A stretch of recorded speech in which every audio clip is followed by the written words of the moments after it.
Good people, good people, good people. Welcome back to the Grumptown Podcast, episode 204. I'm Doug B. If you tuned in to this podcast, thank you for your time and your attention. I really appreciate you giving it a shot. Today's guest is the founder and owner of LC's Great Escapes LLC. I'm looking forward to this conversation. I'm sure we'll all be inspired by her story. Let's chop it up with Lynell Carr. Lynell, how's it going? It's going great, Doug. How are you? I'm glad to hear that, and all is well on my end too. First things first, thank you for taking time out of your schedule to speak with me a few minutes. I really appreciate it. I appreciate the opportunity to talk with you about my business as well as all things related to Montgomery. Yes, ma'am, absolutely. Of course, here to talk about all the great things you got going on with LC's Great Escapes LLC. But before we talk about the business, let's get to know the woman behind the brand. Born and raised in Mobile, Alabama, what was your upbringing like in the port city? I was raised by a single parent. My mom raised my older sister and my younger brother and myself. We had a um, very good childhood. As far as I knew, we weren't poor, but I realized when I got older that we didn't have as much as I thought we had because my mom did everything she could to make us not feel different than any of the other children. We had just as many opportunities as other kids had. We had the latest fashions. We were able to go to different places and just had a really great childhood. Okay, sounds good. And much respect to your mom for taking on that task of raising you all, and like you said, just making for a good childhood, and you all didn't feel left out or left behind, and that you all were able to have a good childhood. So much respect to your mom for taking on that task. And I also come from a family. My grandmother actually owned a restaurant in Mobile. Um, it was called Mitchell's Cafeteria, and she was right across the street from Williamson High School. So the restaurant was the place that everybody in the community came to, not just during the week, but also it was the hub after major football games at Ladd Stadium. So I got to see what hard work looks like at a very young age. I got to see what running a business looks like at a very young age. And honestly, Doug, I've been working since I was a young child. Worked in my grandmother's restaurant. She moved the restaurant to operate at Bishop State Community College, and I worked there as well. My siblings did also. So just from a very young age, always appreciated hard work and was always interested in entrepreneurship and having my own business as well. Okay, that's awesome stuff, and much respect to your grandmother for owning the restaurant. And like you were speaking to, you got that exposure at a very early age to hard work and entrepreneurship. So it's no surprise that you're in the entrepreneurship space now. Like it's kind of in the bloodline, sounds like to me. It is, and my sister and brother are also entrepreneurs. So, and it wasn't the plan for any of us originally. We all went to college. We all got have degrees in various backgrounds, and we've all worked at some point or another and put those degrees to work for us. But there was still that entrepreneurial spirit in each of us. And in addition to, working our regular um, careers or 9 to 5 jobs, we all started working in our businesses on the side part time, um, just so we could, be able to start the business even while we were working full time before we broke off into, expanding our businesses where the business is now full time. Okay, that's hey, I love to hear those type of stories, and that's great that all three of you all followed the same path, had the 9 to 5 jobs, had the businesses on the side, and used the 9 to 5 funds to pour into the business. And I mean, that's the route that's the route I'm on as well in the current moment. Just I still work a 9 to 5 and pouring into a couple of businesses I do have on the side. So I definitely understand that path because I know social media tells people to quit their jobs and go after their dreams, but you got bills, so I wouldn't recommend nobody just quit their job and chase their dreams. Like, be smart, you know. Exactly. And, at some point in time, change is scary. So you still have to, get to the point where you're ready to make that move, even though it may be scary. But building is very important, not just jumping out there without having a plan, without being established. And even the mentors, the mentees, people in the travel industry that I mentor now, that's one of the things that I tell them all the time is, people see my story, but they don't know, or they see where I am now, but they don't know the full story. So I didn't start off, with thousands of people in my database and booking trips for thousands of people. You have to start somewhere and you have to build up to it before you get to the point where you're ready to do it full time. Yes, ma'am, absolutely, and that's spot on, and definitely commend you for telling your mentees the real deal. Like you said, you got to build up your clientele. You have to build up to a point where you can walk away from a 9 to 5 and do it full time. So that's great that you're truly mentoring them and truly giving them streamlining the process and giving them those gems that can help them build successful businesses like you have. Definitely. Yes, ma'am. So let's back up a little bit. So after you finished high school in Mobile, I know you telling me offline that you had went off to college. You did your first year of college in Mobile, then you moved to Montgomery where you attended and graduated from AUM. So upon moving to Montgomery from Mobile, what was there any cultural shock between the two cities? Like if it was, can you talk about it? I don't want to say it was necessarily a big culture shock. The biggest thing for me was not having access to seafood all the time, fresh seafood, like I was used to getting it from Mobile. And I Right. know there are seafood markets here, but it's different than getting it from Mobile. And also, quick access to the beaches. That was something that I missed having once I moved to Montgomery. And I know that I can still drive to the beach, within 2.5 to 3 hours, but that's a little longer than having to drive, 45 to 50 minutes. But one year that I was in high school, when I was in the 10th grade, I actually came to visit my dad and my grandmother, who were originally from Montgomery. And I came to visit for the summer, like I typically did every summer, and decided to stay and go to school. It was a challenge from a great cousin of mine, and I called my mom and said, "Hey, I want to stay and go to school here and stay for a year." And I played volleyball in middle school and high school, so I tried out for the volleyball team and met some amazing people the one year that I was here. I was involved in a couple of community organizations and built some lifelong friendships, even at the age of 15, that I still treasure today and still have connections with a lot of those people today. So, not necessarily a culture shock when I moved to go to college, because I reconnected with some of the people that I met when I was in the 10th grade. And I knew a little bit about Montgomery from that one year that I was here. So I guess the biggest thing was being away from my immediate family and then, having to make new friends, but that was easy as well. Okay, sounds good. And I definitely understand that. And you're spot on as it relates to the accessibility to the beaches and fresh seafood. Hey, I definitely understand. Mobile has great seafood. I was just there a few weeks ago, so I won't argue with you there. Like I can only imagine like that being something to get used to. Like you said, the fresh seafood and the beaches being close in proximity. Because Montgomery, we don't have any beaches, and we have some good seafood spots, but not like Mobile. Right. Yes, man. Absolutely. So overall, how was that college experience at AUM once you transferred and moved to Montgomery? Well, I actually wasn't, my years at AUM were very good to me.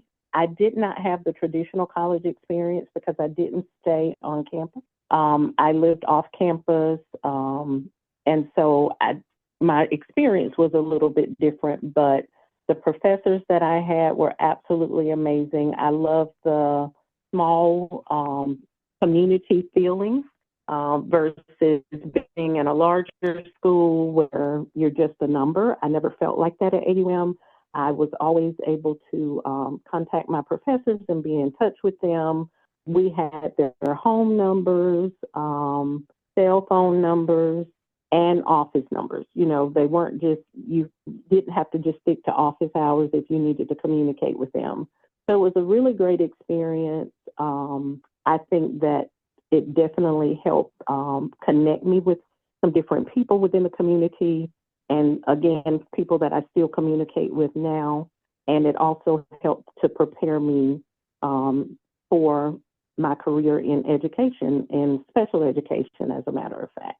Okay, sounds good. And that's great that you were able to have a good college experience and going to AUM. And I definitely understand where you're coming from in terms of being in those more intimate settings, those smaller classrooms where you're more than just a number. You're an individual. Professors know your name, and you're able to build those relationships. And that's really hindsight is 2020. I graduated from Alabama State University, so hindsight is 2020. But college is really that time where you learn the power of relationships, whether it be with professors or classmates. So I'm glad while you didn't have the traditional quote unquote college experience, sounds like you had a great college experience nevertheless, just in terms of building relationships and things of that nature. I did. And, some of my professors I still communicate with to this day. They still remember my name. And this has been, 20 plus years. Um, and so, like you said, building those relationships, relationships are very important in college, in life in general. And so, having those great relationships and forming those connections can make a difference. You may need to rely on somebody later on, and it helps to have those relationships where you can reach out to people when you have those connections. Yes, ma'am. Absolutely. Spot on. 1000%. So you graduate, and get your degree, and you had a great career in the education field. So what do you appreciate the most about your time working in education? Oh, wow. The people, the children, the parents, the lives that were impacted, and not just the impact that I had on students' lives, but the impact that they had on my life. Again, my background is in special education. That's where my passion lies. That's one of my passions. Of course, travel is another passion of mine, but just the connections and the relationships that I made with the students, the parents, the teachers, people within the community, those are things that I'll treasure forever. And as I mentioned before, my background is in special education, and I taught special ed for 10 years in a small school system. And I thought it was important, even as a teacher, when I first started teaching. I waited until after my first year, but after my first year, I realized that the students didn't have a lot of exposure to different things in different places. So I went to my principal and asked if we could raise money for the special ed department, and not just to take my class on a field trip, but take the entire special ed department at the school on a field trip. And so we raised money every Friday. We would sell popcorn. And I know some of the people that volunteered to help us out still remember those days. And it's been 25 years ago. But my goal was to give the children an opportunity to experience something outside of the small area that they lived in. And to do that at little to no cost. So for at least 4 or 5 years, we raised money, and we would charter buses and take the kids out of the city, out of the state, wherever we could take them with the money that we raised, just to give them another opportunity and to expose them to different things so they can see there's so much more to this world than the little space that we occupy. That's awesome stuff, and that's great that you were able to rally the troops together and raise that money and for the entire department and just making that happen for those kids. And I just hearing that passion in your voice talking about working in education, like I can definitely tell that was something that you definitely was passionate about, and sounds like it was something that you enjoyed doing, and it likely didn't feel like work because it was something you love to do. Exactly. And I tell people that all the time as well. It doesn't feel like work. And I know I make a lot of what I do look easy, even though it is a lot of work and it can be time consuming. But when you're passionate about something and you enjoy it, it doesn't feel like work. it almost feels like a hobby, but it's a full-time hobby. But it definitely is something that I enjoyed doing. I enjoyed working with children with special needs. I enjoyed working with their families, connecting them to resources that were available within the community, just to make their lives a lot easier. And of course, again, I've been able to carry that passion into my travel business as well. Yes, ma'am, absolutely. And that's what we're here to talk about mainly, all the great things you got going on in the professional travel space. So let's talk about LC's Great Escapes. What you got going on with the company? Oh, wow. We have a lot going on with LC's Great Escapes. Right now, we are about to push out our first group trip for 2026. And so that's going to be released to the public on social media on Friday. Those who have traveled with me for on the group trips before, or either they are in my email database, those people will get first priority to access the group trip. Most of the time, the group trips sell out within 2 to 3 weeks, and there's already a lot of excitement about it. We just wrapped up a 2-week trip, group trip that I hosted in Cape Town, South Africa, or South Africa, actually. We visited Cape Town, Johannesburg, and a safari lodge. So we went to 3 different places. So we're continuing to push out our group trips, our hosted group trips, as well as plan trips for families. We do family reunions, class reunions, senior trips, destination weddings, destination celebrations for anniversaries, birthdays, girls trips, guys trips, you name it, we we probably do it, or probably book it. We do a lot of primarily what we sell is international travel and vacation packages. But right now, like I said, we're working on pushing out our group trips. We have a couple of more group trips that we're hosting this year. One is in August. We're going to Carnival in Antigua, and our guests have the opportunity to participate if they like to, or they can just stand by. You know, they can be bystanders and watch the parade. But there are quite a few people in our group who are going to participate in the actual, they call it playing moss in Antigua. And then we have a group trip to Napa Valley. Although I only book international travel, some of my hosted trips are domestic trips as well. And then we also have a cruise at the end of this year that's leaving out of Puerto Rico that we're doing for New Year's Eve. So we're continuing to build our hosted group trips, as well as, customized vacation packages for our clients. Wow, that's awesome stuff. You got a lot of great stuff going on with the business and just hearing about all the different trips that's coming down the pipeline. That's amazing. I got a chance to check out your page and just check out some of the great places that you post about on your page, and definitely want to hear more about the Johannesburg, South Africa, like overall. Like was it everything you've expected prior to going there? And I mean, like, just kind of take us through just the overall experience as a whole. What was it like? It was more than I expected, Doug. Mm. I've been a lot of places. I've been all over the world. I haven't been everywhere, but I've been to a lot of places. And South Africa was the best experience I've had in my life. Wow. And that says a lot, again, because I've been to quite a few places. Right. It was more than what I expected, and so much more than what I thought I needed. It was definitely a life-changing trip, not just for me, but for my clients who travel with me as well. The the amount of tears that were shed on the trip surprised me, because people were having those moments. We may be at the top of Table Mountain and just realizing the beauty of God's creation and the opportunity to be there and experience it can be overwhelming for some people.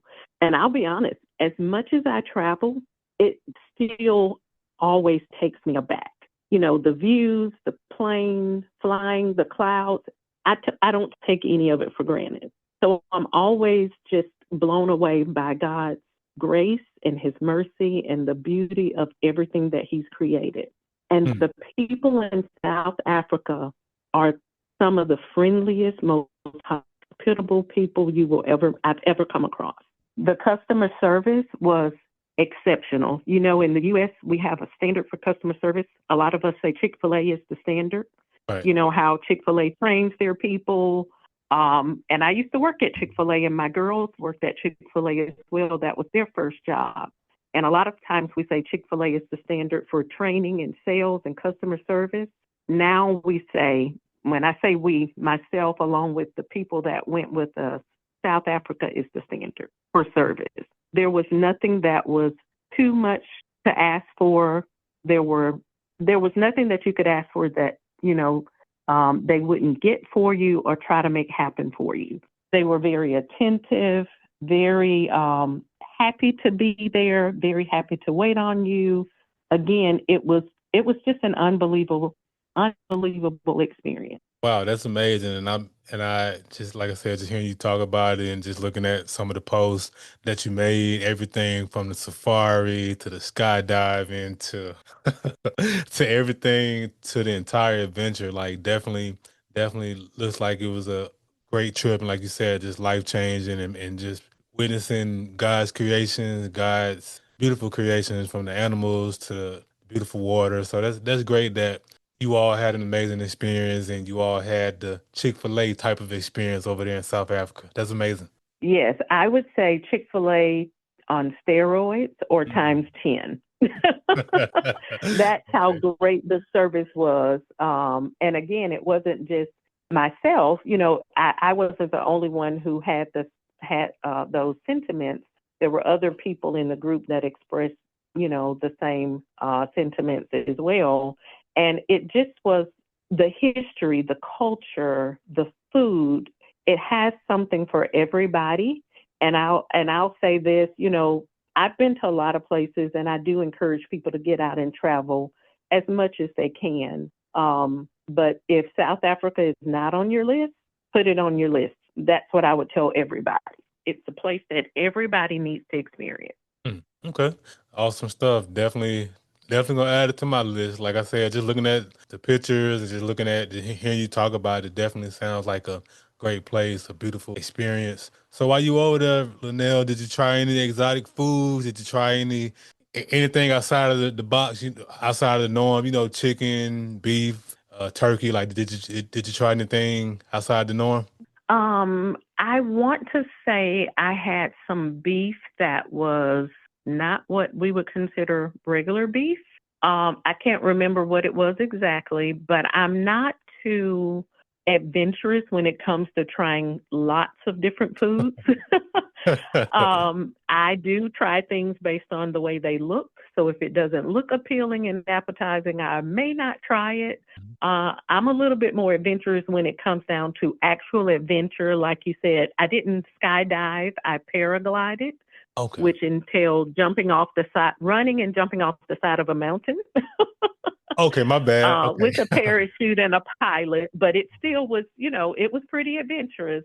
But some of the people in our group, I know that ostrich was on the menu at one place, and some people tried that. And then we went to visit a village, a cultural village, and they were talking about the different tribes in the village. And one of the things that they passed around for some people to try was caterpillar.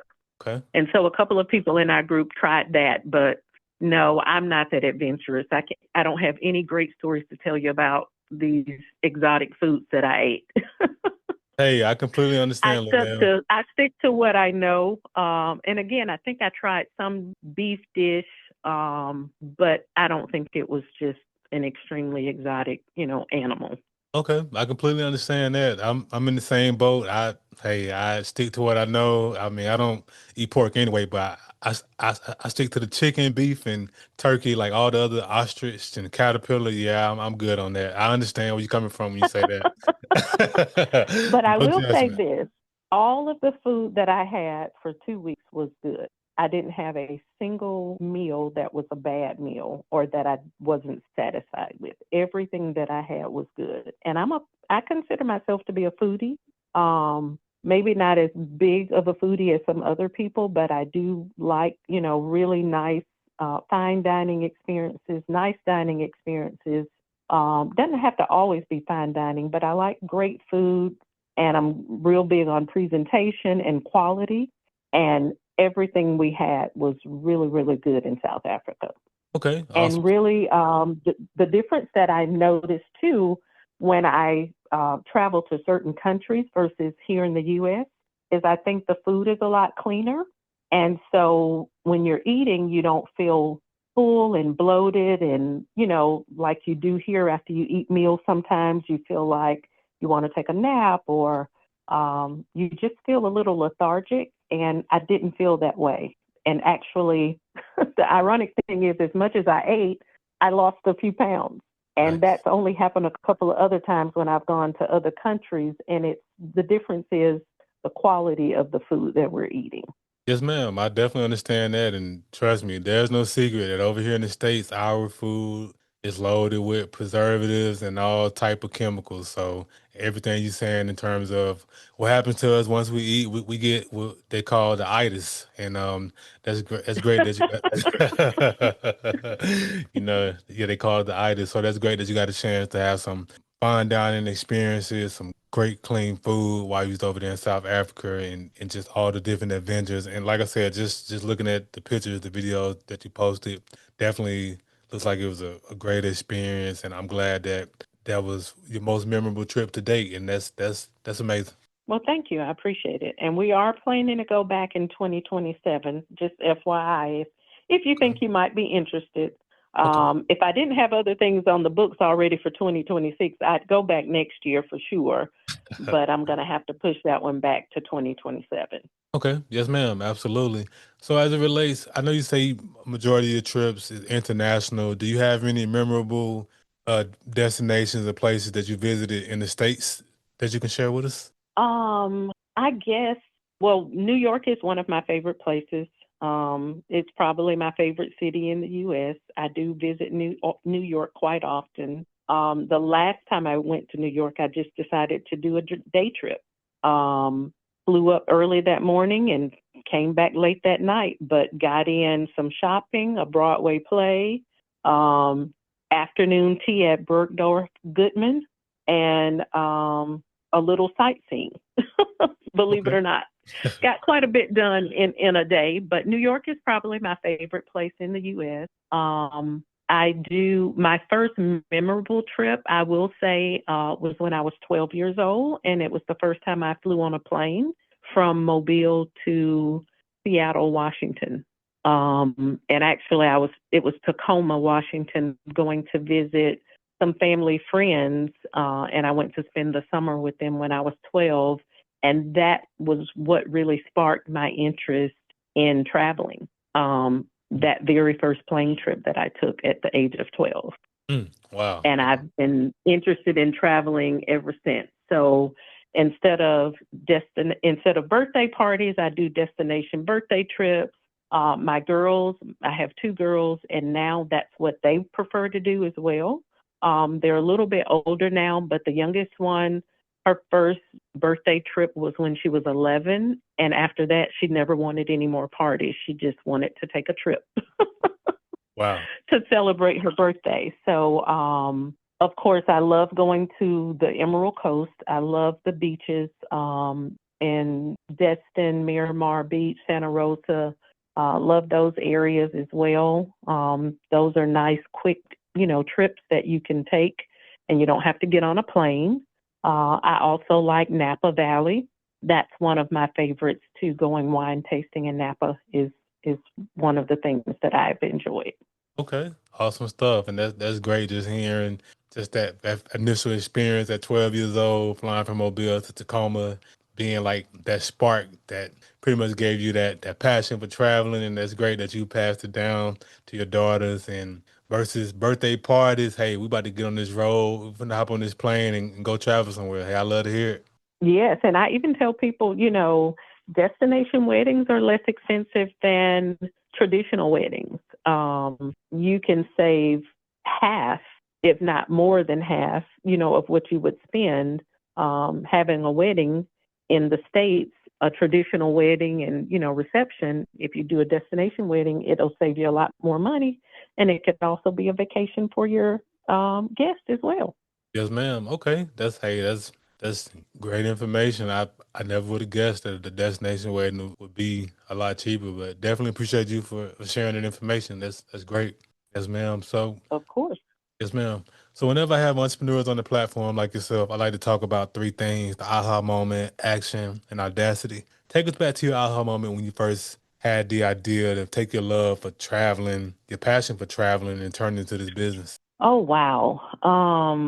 I guess my aha moment was a good friend of mine um, came to me with the proposal that somebody actually had talked to her about, listening to joining a call to learn about the travel industry and to just get more information about it. And she initially was interested for different reasons than I was, but she said, "Hey, I found something that I think you may be interested in. We're going to jump on this call. If you're free, jump on the call with us." And I did jump on the call. And just during that call, realized that, this was something that I really, really wanted to do. It's something that I've been doing for my family and my friends for ever since I can remember, but actually taking it and turning it into a business. And for me, I truly live by the mantra of collecting moments and not things. And so being able to create memories for myself, for my family, for my clients, creating memories, giving people experiences and things that they'll cherish for a lifetime. Because when it's all said and done, that's all we have. Your kids aren't going to remember all the toys and the things that you bought for Christmas and birthdays. And they may remember them, but they're not going to play with them forever, or they're not going to last very long. And so knowing that you can give somebody a gift, to me, that keeps on giving even after the trip is over. The memories that you have from that, again, last a lifetime. You have the photos that you can look at, you have your videos, and even just the memories that you have in your own mind and sitting down and talking about those things. So that was kind of the aha moment for me, is when my friend approached me about an opportunity just to learn more about the travel industry. And I decided, and I had another friend at the same time, and they're not friends and they don't communicate with each other. But she asked me was what else was I interested in besides, education and special education. If there was something else that I could do for free that I actually loved, what would it be? And it was travel, and it was exposing people to travel. And so both of those things kind of happened simultaneously, and it was definitely a God thing. It wasn't, I definitely give him all the credit for opening the doors that he's opened for me. And it literally started off as, kind of like a hobby. I didn't think it would grow into what it's grown into today, but it has grown and blossomed into this amazing opportunity that I get to share with other people. And I've booked over, 3,000 trips now. And so, like I said, just that moment of sitting in on that call, it just helped me to realize this is something that I wanted to do. And like I said, it just started off small and it's grown into what it is today. Okay, good stuff. Hats off to your friend for inviting you to that call that led you get more information about being in this space, which ultimately led to you launching the business. And that's great that that your friend thought of you to reach out to you and invite you to that call. So from the time you had that initial aha moment, you were on that call and got more information. How long did it take you as far as the action? How long did it take you to decide that you were going to actually launch the business? And once you, so how long did that process take once you had the initial aha moment? Was it, did you launch the business right away, or How was that process for Oh, you? it was just a couple of weeks. Okay. It was just a couple of weeks. It was just a couple of weeks. It was just a couple of weeks for me to do a little bit more research to figure out how I wanted to go about it. And I had to finally say, it's okay if you don't have it all together, just get started and you can work it out later. Again, this is still while I'm, holding down my full time job. I wouldn't say that if I didn't have another source of income, but I just knew I needed to get started. And that's what I try to encourage people to do because change is scary. And when I got ready to really go to the next level, that was even scarier because I knew it was time for me to leave the career that I loved and pursue this full time. And so I decided to, take the leap and jump. And like I say, that initial getting started was only about 2 weeks. And I worked in my business for 3 years part time before I went full fledged full time 6 years ago.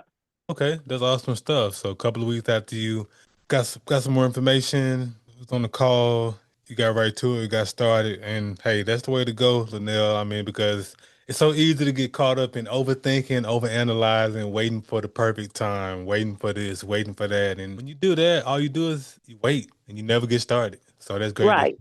We can talk ourselves, you're right. We can talk ourselves out of anything. And so, I try not to talk myself out of it. And try not to talk myself out of it. And it's like I said, just do it, just get started, put it out there and see what kind of response I get. And I literally started a private group, travel group on Facebook, and I had only the people, a few people that I was friends with that were part of the group. And I encouraged people to post and share and, invite people to the group. And it went from a couple of hundred to, several thousands of people that are now a part of the group. And so just, putting yourself out there, not being afraid to take chances, not being afraid of failure because you're going to have some bumps in the road. You're going to have some challenges. When I decided to do this full time, I retired from education in 2019. Well, guess what happened after that? COVID. COVID. So every single trip I had booked for 2021, 2020 was canceled, and some of the ones even for 2021. But I knew that God told me what I needed to do. He told me I needed to take that leap of faith and trust Him. And I did. When I left my career in education, I was leaning and trusting God to do exactly what He said He was going to do. And when COVID hit, I still trusted Him and I knew exactly what He told me to do. And He has definitely allowed my business to grow and flourish and blossom to a place that I never thought it would be. And He has definitely taken care of me. Of course, everybody in the travel industry lost a lot during COVID, but when travel started back, it came back and it came back with, you know, actually pre-pandemic numbers. So business has been really good. And again, it was about trusting God and knowing, being obedient to what He said and putting myself out there and just watching Him work. Hmm. No, that's powerful stuff. That is a powerful story to launch a business in 2016, work the business for 3 years, walk away in 2019, well, retire from education in 2019. And right after you retire from education, COVID hit. And do you know how many people, myself included, Linnell, you know how many people would have retreated and probably went back to the job? Most of us would have gone back to the job, but you had the courage, you had the audacity, be still, be obedient. And that's just commendable. Like, I think that's so amazing. Like, that's a real faith walk. Because imagine you just left this steady paycheck that's coming in bi-weekly, monthly, however the education system pays. You just left that paycheck, steady paycheck, and now COVID then popped off, and all trips then got canceled. And in that moment, you could have easily retreated, but you kept on your faith walk. So just want to commend you. I think that's amazing. I appreciate that. I really do. And like I said, I owe him everything. I don't take credit for it. I don't take anything for granted. I'm grateful for it all. And, and just to see his hand in everything. And I do remember, I had to remember what something my husband shared with me when I got an opportunity to be in a position, an administrative position in education that I wasn't prepared. I don't want to say I wasn't prepared for, but I had already reached the height of my career of where I wanted to be. I had a goal in education and I reached that goal. And so, not to say that I couldn't go higher, but that just wasn't a desire for me. And when an opportunity came, I was a little nervous about it. And I had to remember those same words my husband shared with me then when COVID hit. He said, God hasn't put you in a position anywhere at any time that he didn't give you everything you need to be successful. Hmm. And I had to remind myself of that when people started canceling, all of their trips. God, I know what you told me to do, and you gave me everything I need to be successful. So, when people are canceling, this is a time for me to uh, work on certifications, get more education about different destinations, learn about different products, use this time wisely instead of sitting around twiddling my thumbs and moping about losing all this business. I'm always, the glass is half full, not half empty. Yes, ma'am. Absolutely. No, that's amazing. That's great. And that actually, so the last portion of what I was going to ask you about is just it was in terms of just audacity. It's one thing to have an idea. It's another thing to put action behind it. But to put it out to the world to be praised or criticized, and just hearing you talk about just having that faith walk and just being obedient to God, just guys, following, just being obedient to God. Sounds like you gave yourself that audacity to put LC Great Escapes out to the world. And he did. He gave me the confidence that I needed to put it out there. And sometimes I'll say this, sometimes especially in the world of social media, people don't always comment, people don't always respond to things that you post, but they're watching.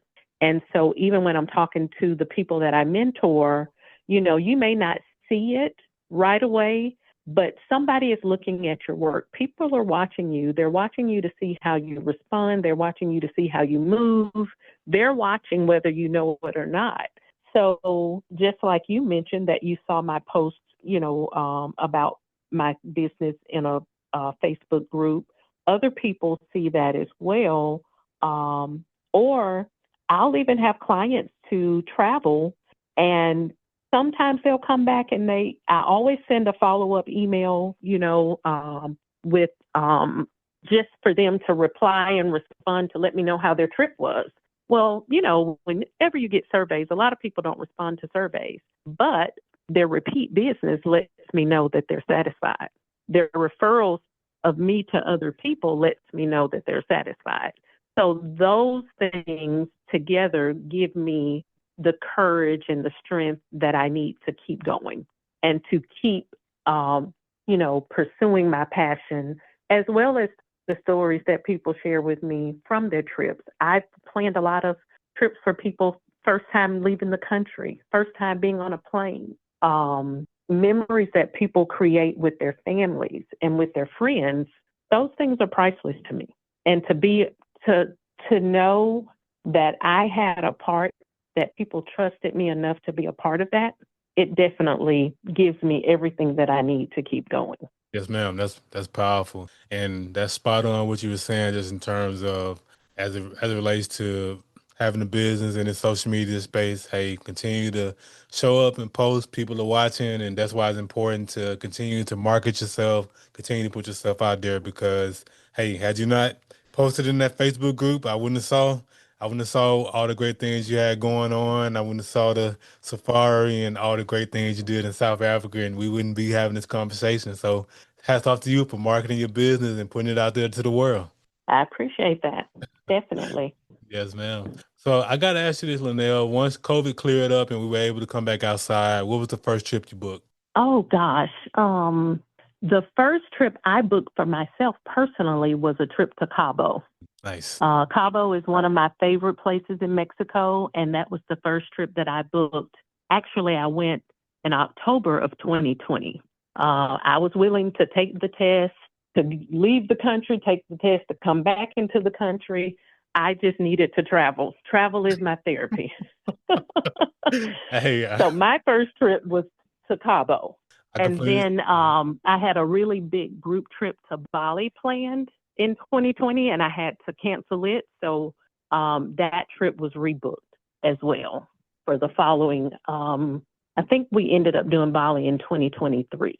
Okay. Hey, I completely understand that. Hey, you was willing to get the swab. Hey, you had to scratch that itch. You had to travel. You had to get on that plane. I understand it. You had to go over there to Cabo and get away from the States for a little while. I completely understand it. Definitely. Yes, ma'am. Absolutely. So just in terms of, I know big part of the business is traveling and you have mentees that you're guiding and pretty much educating them on the ins and outs of the business. With you being a full-time entrepreneur and wife, mom, and and I guess my next question would be I would ask you what do you do to decompress, but I think I know the answer to it. You just book a trip and hop on a plane and decompress and get away from the hustle and bustle. Yes, you are right. As I mentioned before, travel is my therapy. And this was something that even before I started my own business, I don't have to have a lot of things. I don't have to go a lot of different places, parties and out and things of that nature. But I enjoy traveling. That's the way that I decompress. Even if it doesn't mean getting on a plane, it could mean a quick trip to the beach. As I mentioned just a couple of weeks ago, I decided, hey, I'm going to take a trip to the beach and just drive down to the beach, or I'm going to do a day trip to New York. It's just something that I do to decompress. And outside of travel, I do enjoy working out, exercising, walking 3 to 5 miles a day. And that's something that I do for myself to decompress. And that started during COVID as well. Okay, there you go. Hey, health is wealth. But I continue to do it, and it's benefiting me in a couple of different ways. But exercising, spending time with my family and friends, those are all things I enjoy doing as well. But my friends and family know I love to travel, so we can hang out in another country Okay. Hey, I like or that. another city. Right. Absolutely. Hey, I definitely understand that. And that's good that, like you said, travel is your therapy. And aside from travel, spending time with the family and going on those walks, hey, that's what it's about. Health as well. Yes, definitely. Yes, We don't ma'am. have that. And I try to encourage people travel before you get to the point where you can't. You don't have to be too old to be sick because, young people are getting sick and have health issues as well. So while you can physically do it, if it's not a financial strain, then I encourage everybody to travel, to go somewhere. And it may not be out of the country. It may be to another city. It may be to another state. It may not be on a plane. It may be just getting in your car and taking a road trip.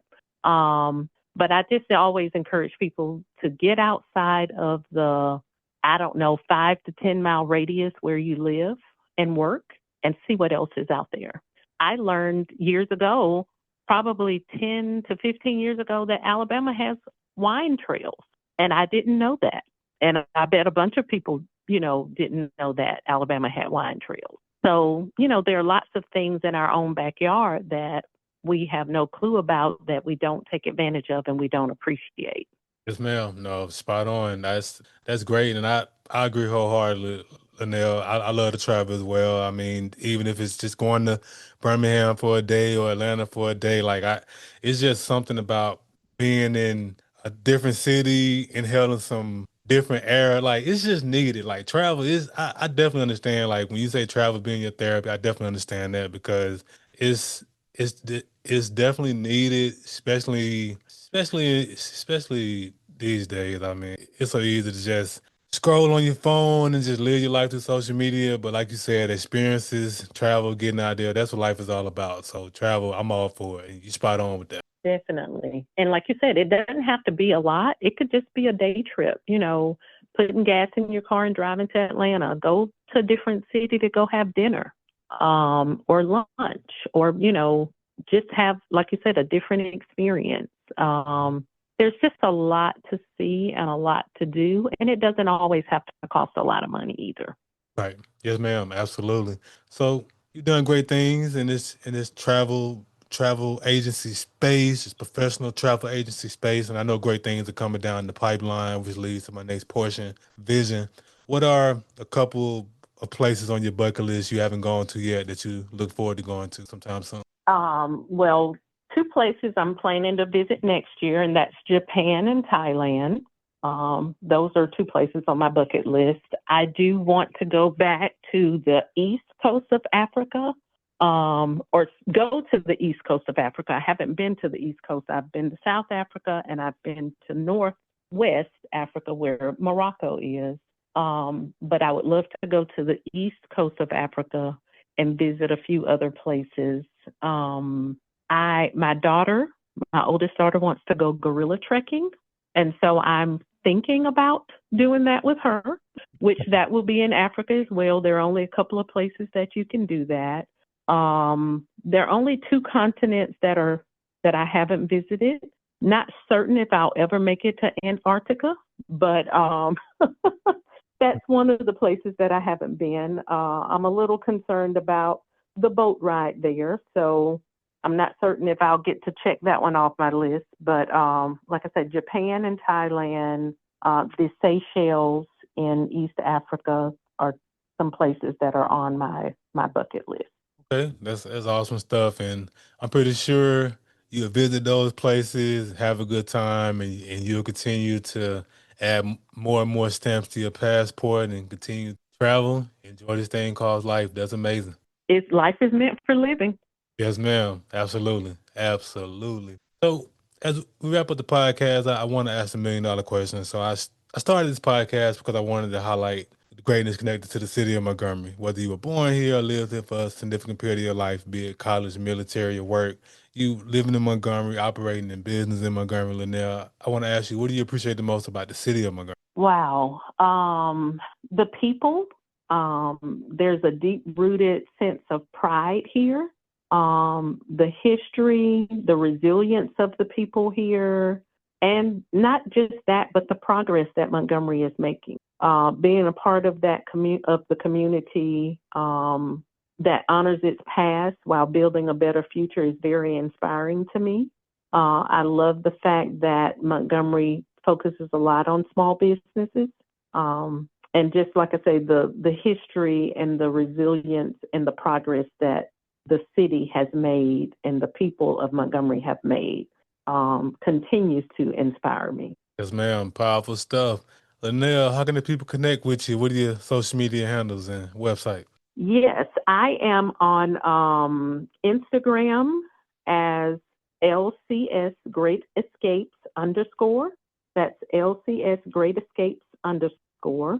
I am on Facebook just as Lynell Jacobs Carr. It's a public page, and also my private group. If people want to send a request to join LC's Great Escapes on Facebook, they can do that as well.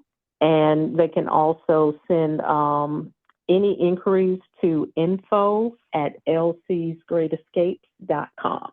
Right, it's too easy. And of course, I'll put all of that contact information in the description of the episode. Hey, Linnell, thanks again for the conversation. I really appreciate you. Oh, Doug, I appreciate you inviting me and taking this, providing me with this opportunity. It's been really great talking with you and sharing my passion for travel. Yes, ma'am. Good people, that concludes another dope episode of the Gumtown Podcast. In the meantime, in between time, y'all know what to do. Be blessed, be safe, but most importantly, have the audacity to be you.